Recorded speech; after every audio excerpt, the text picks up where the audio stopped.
నమస్తే, welcome to our channel. ప్రస్తుతం మనతో గణపతి దత్త ఉపాసకులు మురళీధర్ శర్మ గారు ఉన్నారు. వారితో మాట్లాడదాం. నమస్తే గురుగారు. మహాదేవ శ్రీమాత్ర నమః. సార్, ఈ రోజుల్లో ఒక కుటుంబం ప్రశాంతంగా ఉండాలంటే ఫస్ట్ డబ్బులు ఉండాలి. అవును. తర్వాత భార్యాభర్తల మధ్య సఖ్యత ఉండాలి. ఆ తర్వాత పిల్లలు బాగా చదువుకోవాలి, చదువుకుని వృద్ధిలోకి రావాలి. వాళ్ళకి ఎటువంటి చెడు సావాసాలు కానీ చెడు దోషాలకు కానీ వెళ్ళకూడదు. అలా ఉంటే కనుక నిజంగా ఒక కుటుంబం చాలా ప్రశాంతంగా మానసికంగా అవును. చాలా సంతోషంగా ఉంటారు. సో ఇప్పుడు నేను ప్రతిసారి మిమ్మల్ని సింగిల్ పర్సన్సే అడుగుతాను. ఇప్పుడు కుటుంబానికి సంబంధించి ఒక కుటుంబం సంతోషంగా ఉండాలి అనుకున్నప్పుడు ఇవన్నీ జరగాలి ఆ కుటుంబంలో అంటే పాటించాల్సిన పరిహారాలు ఏంటి? తప్పకుండా అమ్మా. ఇక్కడ ఖచ్చితంగా కూడా ఒక కుటుంబం అని చెప్పి మీరు చెప్పడం జరుగుతుంది కనుక ముందుగా వీరికి ఒక మోటివేషన్ లాగా అనుకున్నా పర్వాలేదు వీరు, లేదా ఇంకేదైనా అనుకున్నా పర్వాలేదు. ఎందుకంటే ప్రతిదీ ఒక రెమెడీ అనో ఏదో చేసేసామని చెప్పి తుడిసేసుకొని వెళ్ళిపోతే కుదరదు. సో ప్రతిదీ అనికి ఒక కర్మ అనేటువంటిది ఉంటుంది. అది మనకు తిరిగి రావడం జరుగుతూ ఉంటుంది. ఖచ్చితంగా ఇంట్లో భార్య భర్త పిల్లలు ఎవరైతే ఉంటారో,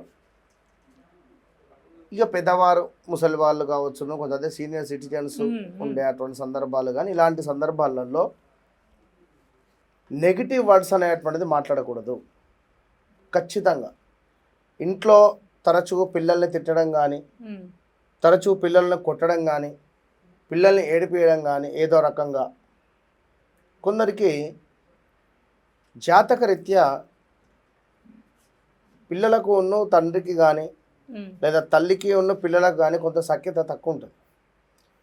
చంద్రగ్రహం అనేటువంటిది కొంత ఉండరాని ప్రదేశాలలో ఉన్న, అదేవిధంగా సూర్యగ్రహము ఉండరాని ప్రదేశాలలో ఉన్న, శుక్రుడు లైక్ బుధుడు, ఇవి వాటికంటూ ఒక ప్రత్యేకమైనటువంటి స్థానాలు. అవి ఏ స్థానంలో ఉంటే బాగుంటుంది, ఏ స్థానంలో ఉండకూడదు. ఇప్పుడు మనమే ఉన్నాం ఎగ్జాంపుల్.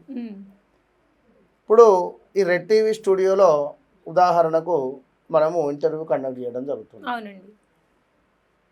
ఇప్పుడు ఇక్కడి నుంచి స్పాట్లో వేరే ఛానల్కి వెళ్ళి మనం కూర్చొని చేయాలి అంటే కొంత ఇబ్బందికరంగా ఉంటుంది.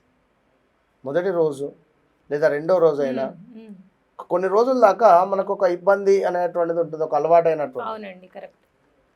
అదే మనమే కొత్తగా స్టూడియో పెట్టి మనమే కొత్తగా చేయాలి అనుకుంటే ఆ ఎక్సైట్మెంట్ వేరే ఉంటుంది. అవును కదా. ఇట్లనే ఈ గ్రహాలు వాటికంటూ ఒక ఉచ్చ నీచ అనేటువంటి స్థానాలు ఉంటాయి. ఇప్పుడు బుధ గ్రహము ఉదాహరణకు మీనలగ్నం ఉండడం వల్ల వ్యాపారం కానీ లేదా సంధి కుదుర్చుకునేటువంటి పరిస్థితులు కానీ, కాంప్రమైజింగ్ అనేటువంటిది కానీ, సరైనటువంటి మాట విధానం కానీ కొంత ఉండదు జాతకరీత్యా. అదేవిధంగా శుక్రుడు ఆల్సో మనకు కన్యలో ఉండకూడదు. ఉండడం వల్ల కొన్ని ఇబ్బందికరమైనటువంటి ఇష్యూస్, అవి స్కిన్ రిలేటెడ్ కానీ కొన్ని వస్తూ ఉంటుంది. సో మ్యారిటికల్ లైఫ్ డిస్టర్బెన్స్ ఉంటుంది.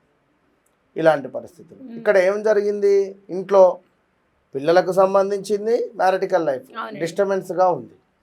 ఇదే శుక్రుడు వెళ్ళి మీనలగ్నంలో ఉన్నట్టయితే ఎక్సలెంట్ ఉంటుంది. వారి ఇల్లు లగ్జరీగా ఉండాలి అనేటువంటి ఆలోచన కానీ, లగ్జరీగా కారు ఉండడం కానీ, లగ్జరీ అనేటువంటిది ఎక్సలెంట్గా ఉంటుంది.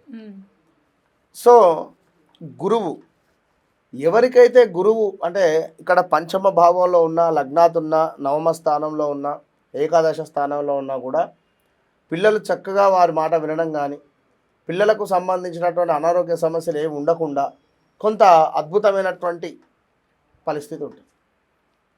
ఇట్లా D1 నుంచి D9 చార్ట్ దాకా ఉంటుంది చెక్ చేసేది. D1, D2, D3, D4, D5, D6, D7, D8, D9 నవాంశ అని చెప్పి కూడా ఒకటి ఉంటుంది. సో ఇక్కడ మెగాస్టార్ చిరంజీవి గారికి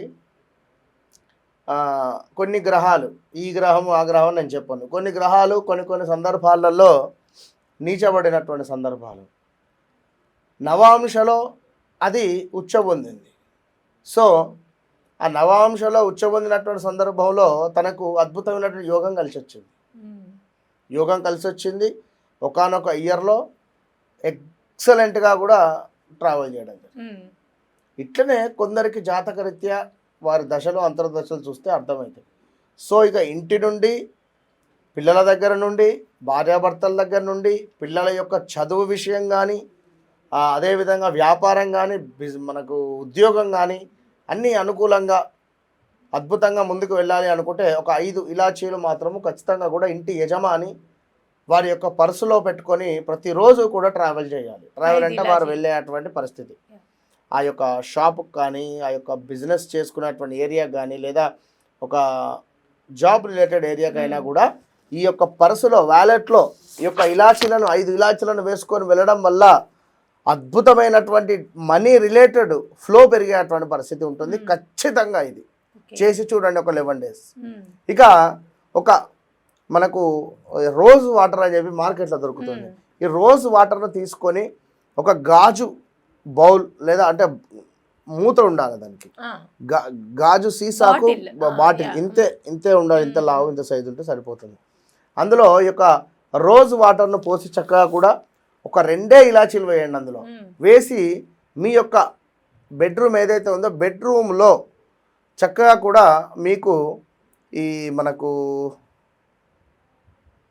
తూర్పు దిశ నుండి కొంత మధ్యలో అంటే ఈ బెడ్కు వచ్చేసి ఆ తూర్పు నుండి యొక్క కొంచెం బ్యాక్ సైడ్ అని చెప్పి పెట్టే ప్రయత్నం చేయండి. అక్కడైనా పర్వాలేదు, లేదా మనకు ఉత్తరం సైడ్ అయినా కూడా పెట్టుకునే ప్రయత్నం చేయండి ఆ యొక్క సీసా.